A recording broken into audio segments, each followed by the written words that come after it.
Carlos Alcaraz admits his biggest weakness and reveals how he is fixing it. Carlos Alcaraz may already be a 4-time Grand Slam champion, but even the most electrifying young star in tennis has areas to improve. While his explosive ground strokes and incredible athleticism have made him a fan favorite, one major flaw still holds him back: his consistency and focus. In his own words, the 21-year-old Spaniard acknowledged that maintaining a high level throughout a match is still a work in progress. "It's something I'm working on, yes. What happened in the first round was that I had a lot of ups and downs during the match, and I tried to avoid that happening today." Alcaraz's biggest weakness: the struggle to stay focused. Alcaraz's ability to dominate a set and then suddenly lose control in the next has been a recurring issue in his young career. This inconsistency was evident in his first-round match at the 2025 Rotterdam Open, where he needed 3 sets to defeat Botic van de Zandschulp despite being the clear favorite. However, he responded with a flawless performance in the second round, dropping only 3 games against Andrea Vavasori. Still, one match does not erase concerns, and Alcaraz knows it. "I'm happy to have done it, to have improved what needed to be improved. Today was a great day for me, I felt really good." The issue is not just about performance in a single match but his ability to maintain a high level throughout an entire tournament, something that separates the all-time greats from very good players. Another area of concern: his serve needs more power.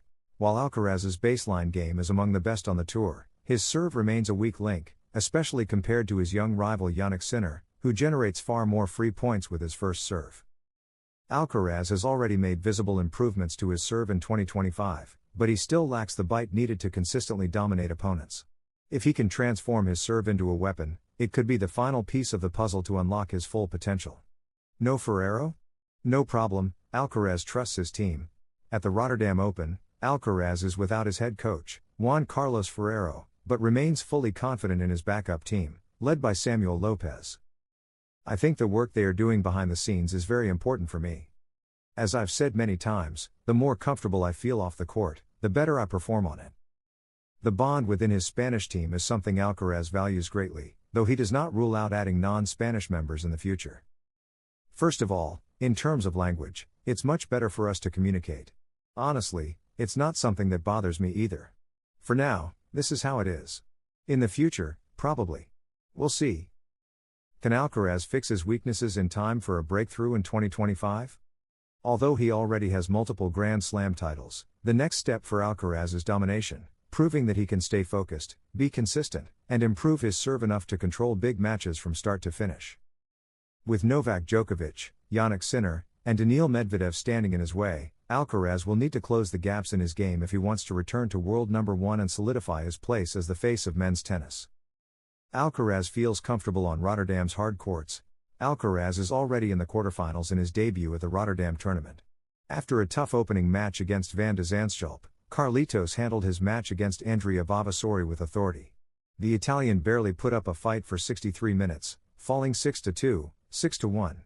In the quarterfinals, Alcaraz awaits the winner of the match between Pedro Martinez and Holger Rune. The other quarterfinal on his side of the draw is Rublev vs Hurkacz. The best takeaway from the match against the Italian is that Alcaraz looked solid on the Dutch hard court. The ups and downs from the first match did not appear against Vavasori. His return game worked well, and he had break points on almost every one of the Italian service games. He converted a significant number, 3, which was enough to make the match straightforward. Additionally, Carlitos handled his own serve with authority. He won over 80% of his service points, making the match feel like a monologue. The only time the Italian was ahead was at the start of the second set, but there was no lapse in focus.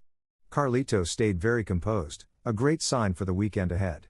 Holger Rune, who could be Alcaraz's opponent in the Rotterdam quarterfinals, has confirmed his participation in the upcoming Barcelona Open Bank Sabadell Trofeo Conde de Godó. This will be the world number 14 second appearance at the Catalan tournament, where he debuted in 2021 with a first-round loss to Albert Ramos. Rune will join players like Carlos Alcaraz, Casper Ruud, and Andrei Rublev. The Danish player is going through a tough period after his breakthrough that took him to world number 4, including finals in Rome and Monte Carlo. Rune is a player I really like. He has a very direct game style that has led him to win important titles despite his young age. He has a great future, and I see him as a serious contender for Grand Slam titles, just like Carlos Alcaraz and Jannik Sinner, said the tournament's sporting director, David Ferrer. Carlos Alcaraz and his latest change. The Mercian continues to add members to his coaching staff to face 2025 with the highest possible guarantees. Carlos Alcaraz has repeated the same strategy he used with Ferrero and Samu Lopez, but this time with his physiotherapists. The Spanish player has just added another member to his staff to distribute responsibilities or workload, depending on how you look at it. Specifically, Juanjo Moreno will be replaced in some tournaments by Fran Rubio, a close friend of the Spanish player who, according to Eurosport, will join the team permanently and take on Moreno's role during several weeks of competition.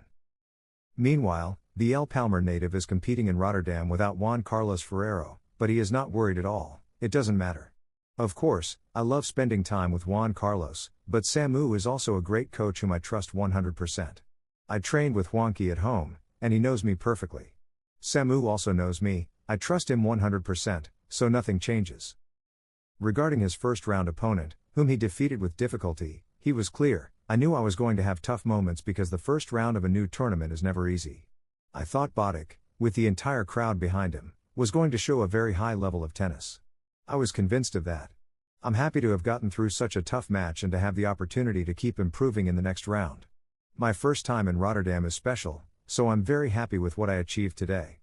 By winning this first match, he got revenge against Botic van de Zandschulp. I think he's a very complete player. He's very fast, has great strokes, and is physically strong. He's very dangerous. You never know what he might surprise you with. He can hit incredible shots, which makes him so tough. Every time I've played against him, he's shown a great level of tennis, but I'm happy to see that players have to bring their best version if they want to beat me. Additionally, he analyzed the tournament conditions, acknowledging that they are not particularly favorable for him. However, he remained steadfast in his refusal to use them as an excuse. I had good training to adapt, but it was tough. New balls, everything feels really fast. And after 2 or 3 rallies, the ball gets very big, making it a bit difficult to play aggressively. Even so, I don't want to complain about that. I feel like you can still show a high level of tennis. Despite these challenges, Alcaraz understands that adapting quickly to different playing conditions is essential for success on the ATP Tour.